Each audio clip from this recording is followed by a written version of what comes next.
Hi, welcome to another video in the managerial accounting series of AS A-level accounting. So in today's video, we're going to study about the meaning and application of marginal costing. I'm going to give you a brief introduction to marginal costing.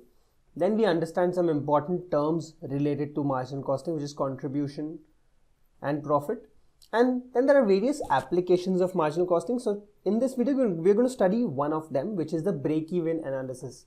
How to do break-even analysis, or also known as cost volume profit analysis, using the concepts of marginal costing. So the later part of the video, we will be covering that. Before going ahead, I would like to tell you that we have an online course for AS and A-level students. So if you like the content here and you want more questions to practice, more theory to read, and you want to prepare yourself properly for the exam, for the 2022 exam, you can consider joining the course. The first few lessons are free. You can watch them, you can read, you can understand, and if you like the content, if you like the format, you can pay the fees and join the course. Let's understand what's marginal costing first. So marginal costing is a costing technique where all the variable costs incurred in the business are treated as product cost, meaning they're charged to the units of output, while all the fixed costs incurred during the period are treated as period cost. They are not included in the valuation of a product or costing of a product. They are treated as cost of a period, not attached to a particular product. What do you mean by marginal cost? Marginal cost is the variable cost of production, meaning if I increase my output by 1 unit, the cost will obviously increase by a certain amount. That amount is marginal cost, and these costs usually include the direct material cost, the direct labor cost, and any other variable cost of production, because these costs increase as the output increases, and hence they are also known as marginal cost, in other words variable cost. To understand the definition of marginal costing, you also need to understand the difference between product cost and period cost. I've already covered this difference in my previous videos where I was explaining the difference between absorption costing and marginal costing. I briefly told you about this that time also. Product costs are costs that are incurred and charged to units of output, to the production output. Meaning we define a relationship between the cost that is being incurred and the output that is being produced. Such costs are known as product cost. While period costs are costs which are not associated with the production output, but they are associated with the period for which they are incurred. So in marginal costing, all the variable cost of the business, this might include your production cost, administration variable cost, your selling and distribution variable cost. All of these are treated as product cost and they are associated with the output. While all the fixed cost might include production fixed costs or administration fixed costs or selling and distribution fixed costs, these are attached to the period and not to the output. While in absorption costing, if you remember, the production cost, whether it's variable or fixed, doesn't matter, that was treated as product cost, and all other costs, admin and selling, whether it's variable or fixed, doesn't matter, those were treated as period cost. So this is where there is a key difference between absorption costing and marginal costing. Let's have a look at the profit statement that we usually prepare when following the marginal costing concept. And when doing this statement, we will also understand the meaning of contribution and profit.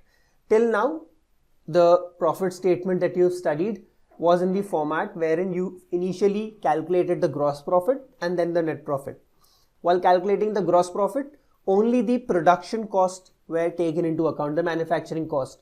So the revenues minus the cost of production would give you gross profit, and the gross profit minus all the admin and selling expenses would give you net profit. But in marginal costing, approach is different. We start with the revenues and then we deduct all our variable cost. Doesn't matter if it is production variable costs or let's say selling variable cost, doesn't matter. So we deduct our direct material cost, direct labor cost. You would be obviously knowing that all the direct costs are variable cost. And then we also deduct all the variable overheads which are not associated directly with the product. It means they are not direct expenses, but they are variable. Whenever output is produced, additional overheads are incurred. These might be production, admin or selling overheads. All of these variable costs are then deducted from the revenues to arrive at the contribution, a very important concept in marginal costing, and that will help you a lot in decision making process. Then from contribution, when we deduct all the fixed cost of the business, doesn't matter if it's coming from production department or from the administration or from the selling distribution department, when all the fixed costs are deducted, then we get the final profit of the business. So here it is important to understand how do we calculate contribution. Revenues minus all the variable cost, we get contribution, then minus all the fixed cost, we get profit. So that's the difference between contribution and profit. Now, if you look at the profit statement, I told you fixed costs are treated as period cost in marginal costing. So this part of the profit statement where I've written the fixed cost, the business has no control over these costs. These are period costs. They have to be incurred no matter how much output you produce or you don't produce anything. In that case also, you still have to incur all the fixed costs. So when taking decisions in the business, no importance is given to the fixed cost of the business. Importance is given to the revenues and the variable costs, because these are the costs or these are the factors over which the business has control during the period. The fixed cost, there is no control, that has to be incurred even if no output is produced. And that's why the profit statement under marginal costing becomes so important and it is relevant for decision making.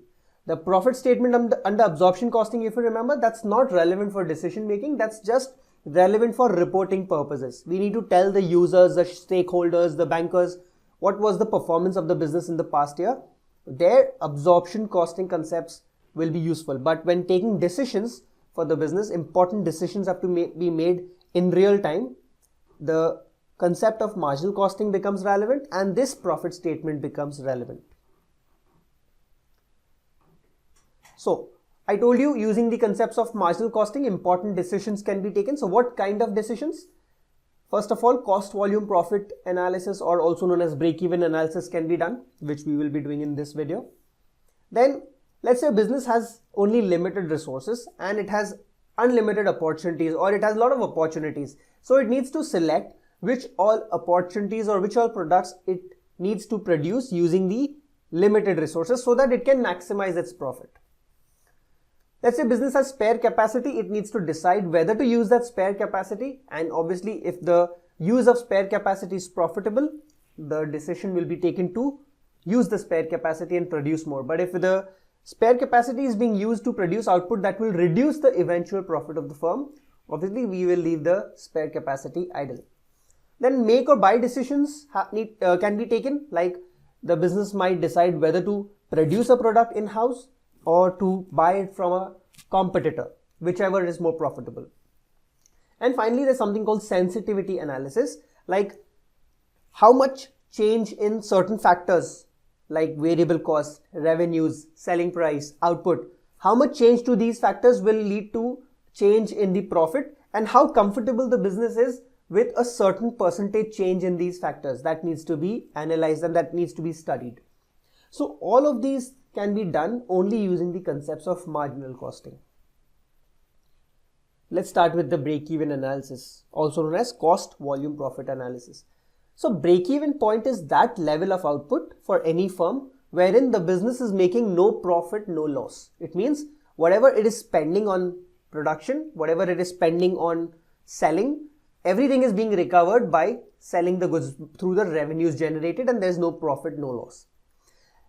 This particular concept is important for any business. See, if you are starting a new business, obviously you would want to know what's the break-even point for your business, right? I mean, you need to sell this much at least so that you don't make a loss. And then you would consider whether it is really possible for me to sell this much. If it is not practical to sell that much output wherein you could reach the break-even point, you might as well not start the business.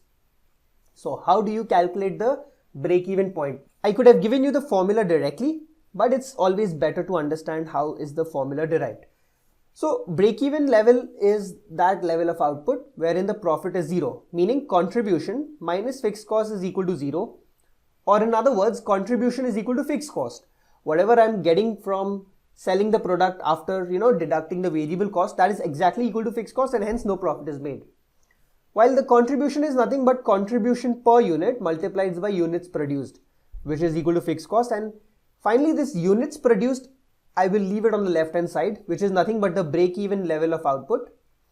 And on the right side, I get fixed cost divided by contribution per unit. So this is your formula for calculating break-even level of output, which is fixed cost divided by contribution per unit. And whatever you get, that is the number of units that has to be produced so that the business does not make any profit or any loss. And the same output, when multiplied by the selling price, I can get the break-even level of output in terms of revenues, in terms of money, in terms of dollars. Now, let's say there's a situation where the per unit details are not given. The question has not given you details of unit cost of production, unit selling price, but you're still expected to calculate the break-even level of revenues. How can you do that? So there's something called contribution to sales ratio. You can imagine this in place of the gross profit ratio. The formula for gross profit ratio was gross profit upon revenues into 100, which was percentage of the revenues the business is earning as gross profit. So same way, contribution to sales ratio is the percentage of revenues the business is earning as contribution. So contribution divided by sales into 100. So when I use this second formula, wherein the break-even revenues will be equal to fixed cost divided by contribution to sales ratio, I will get the break-even level of revenues, meaning this much worth of revenues have to be done so that the business does not make any profit or loss. So the two formulas that you have to remember, one is the calculation of break-even level of output and then the break-even level of revenues. Another related concept is the margin of safety. Now, margin of safety is the actual sales over and above the break-even sales. The break-even sales was a point where the business was not making any profit. So anything over and above that, that is helping the business earn profit, that output, the difference, is called margin of safety. So margin of safety in units would be actual output minus break-even output. Whereas in amounts, it will be actual sales minus break-even sales. Very logical. But just calculating margin of safety may not be very useful, especially if you're trying to compare businesses, seeing that which business has a better margin of safety. So margin of safety can also be expressed as a percentage of the sales so that it becomes relative, and you can compare the margin of safety percentage of multiple firms to see which business is in a better position and which business has a better cushion of safety. So margin of safety in terms of percentage can be calculated as margin of safety revenues divided by actual revenues multiplied by 100, or margin of safety in terms of units divided by actual output in terms of units into 100. Either way, you'll get the same percentage. Let's see an example on calculation of break-even point and the margin of safety. So details are given about a business wherein the output is 2000 units, selling price is $100 per unit. Then we have certain variable cost, we have certain fixed cost, and the question is asking us to calculate break-even point in units and amount first. Let's do that.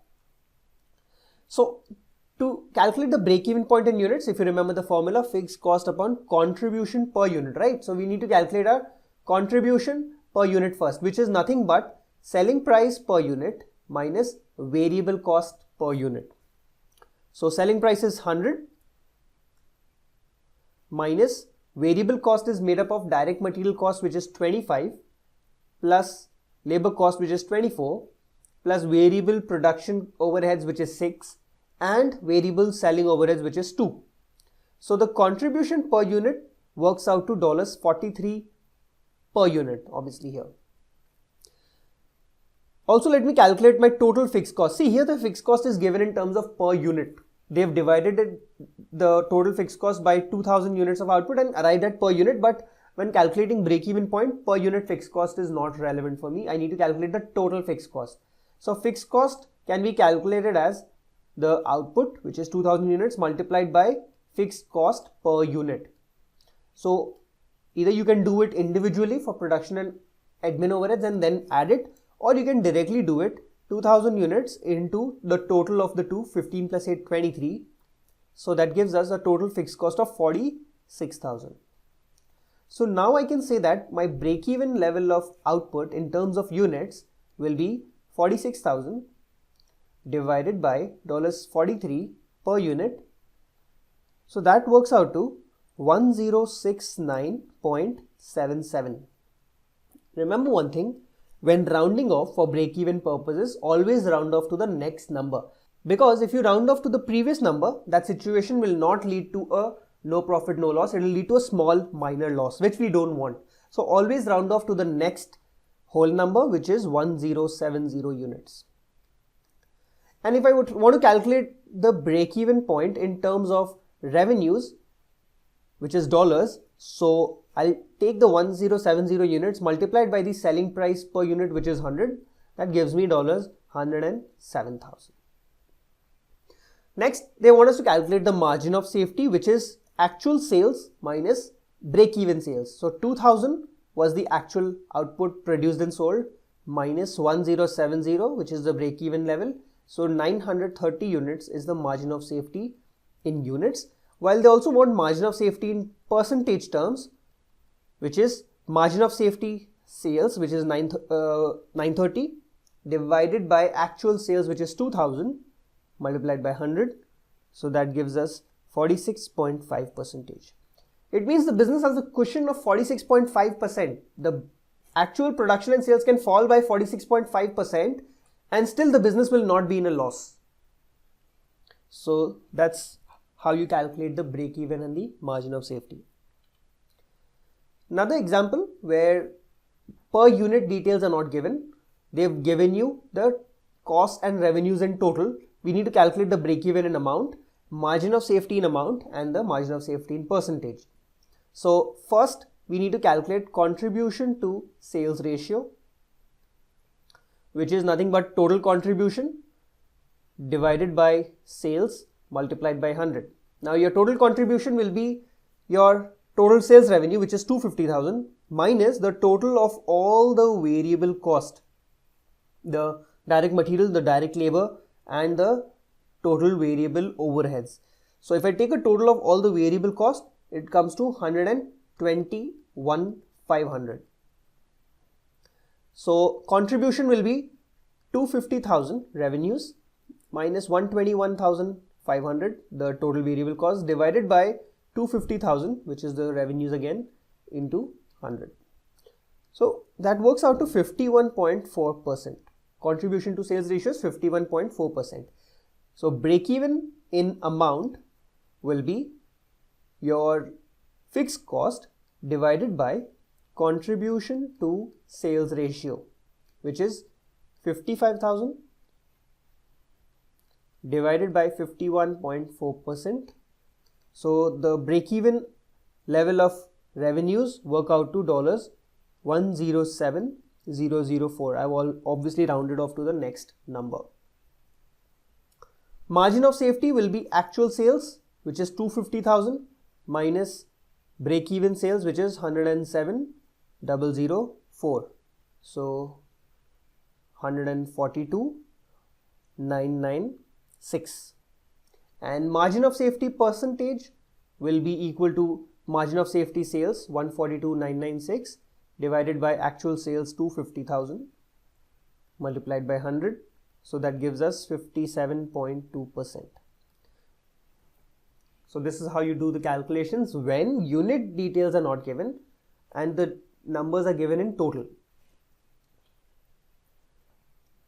The concept of cost volume profit analysis can also be used to calculate the level of output required to achieve a certain minimum profit. The owner of the business might be interested in earning certain minimum profit, so he needs to know how much output should be produced and sold so that at the end we are left with certain minimum profit.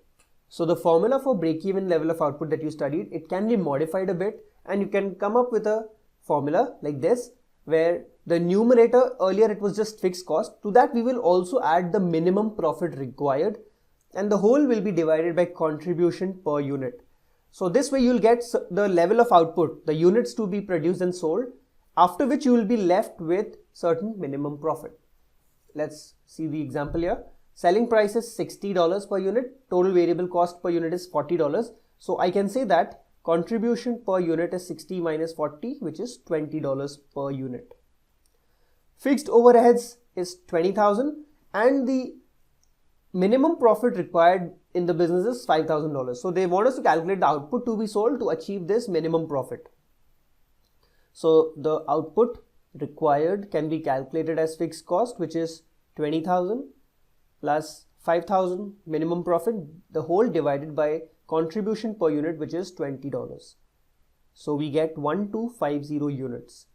So if the firm manages to produce and sell 1,250 units by the end of the year, they can cover the entire fixed cost and they can also, maintain profit of 5,000 for the stakeholders. So I hope the concept of break-even, cost volume profit analysis, especially the introduction to marginal costing was clear, because all these concepts will be used in the later applications of marginal costing also. So make sure you check out the later videos after this video also. Thank you for being there.